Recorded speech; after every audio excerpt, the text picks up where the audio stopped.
and I hope you'll enjoy this topic, and I'm here to help you to the best of my ability. Enjoy. What would you say, like beginner's advice for people trying to get serious to identify when their coach is red flags for monkey business? I know I'd like to sound the red flag on some people, but I hate to do that. But just please, when you do something, be honest and don't help hurting us, helping us. You could help the sport by to have a good work ethic, by teaching people the wrong thing just so you to make a $60 or $100. That's to me, that's disgusting. You know, I would tell the kids to really look into who is the proper people to help you. Someone with experience. Your coach should have at least 50, 60 time of competition in their, in their calendar, whatever. And then they have been there, done that. And I'm sure there are some guys that could help them, but not someone who competed 3 times, who got ripped and got the muscles striated. And the new kids don't understand, and they want to imitate someone who is ripped, but they're not doing the right act on stage. Do you think the age of social media that we're in is better for coaching, or has it made it worse? I think the social media is good, but unfortunately we have a few liars, well, maybe more than few, people that actually tell you anything. They are a smooth operator. They tell the kids what they want to hear, but that's a shame. That's the only sad part about the social media. There was a story recently about this influencer who sold programs to a lot of people, claiming that they were going to be personalized programs, and then the people found out they weren't. What are your thoughts on that? Disgusting. And honestly, when I work with my client, for example, I analyze what they do, I study their photo, and then I tell them what would be the proper exercise. And if they're near me, I would even improve their exercise mechanic. I go down to Gold and I see someone proclaimed to be a major coach, and I look at them and then they're doing the wrong exercises.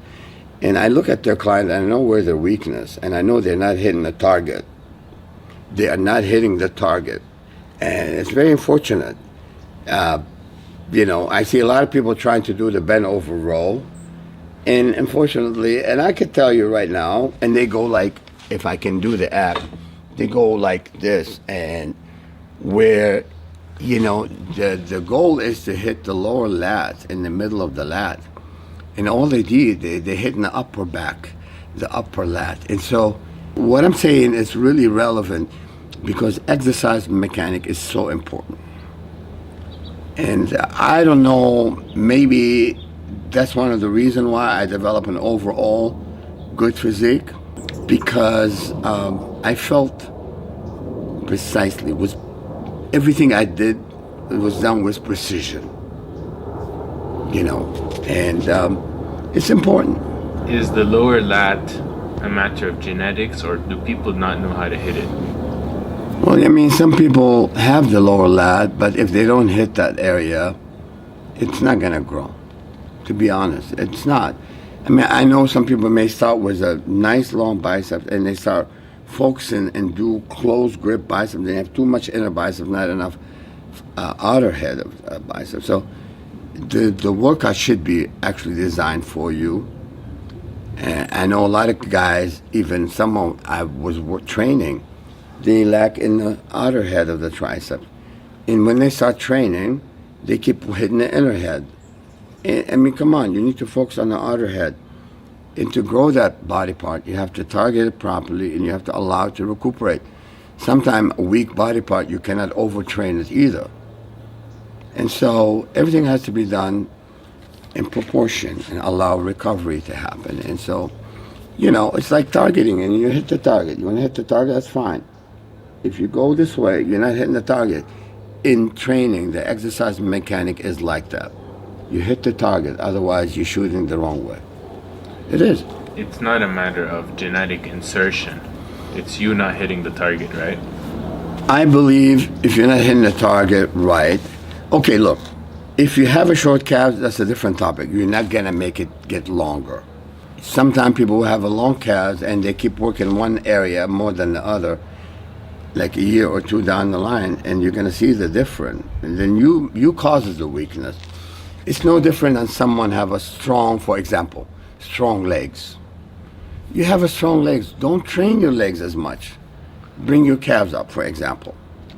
I'm just saying, if someone have a huge, I know this girl right now, she's got a great shoulders.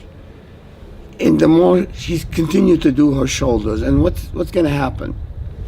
Then you have too much shoulders, and then that weaken the arm, right? And so, I know one of my clients, I was helping, and I see him like hitting the arm, and then making his biceps much bigger, and he has a weaker part in the tricep.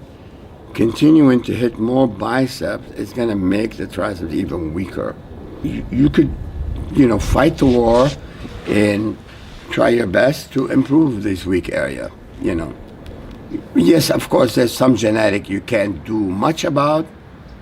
In term, if you have bow leg, you can't do much about it. If you have a short calf, if they're short, you can make them bigger this way, but they're not going to get longer.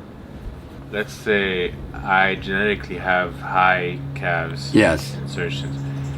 Is it very harder for me to stand out? Unfortunately, sometimes, for example, I know somebody, but I'm not going to name them, but they had a weak calves, and they overtrained the calves. They kept training, and the calves got smaller. It got smaller.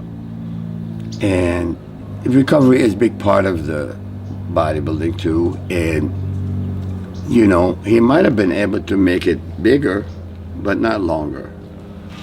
It's unfortunately certain things you cannot do much about.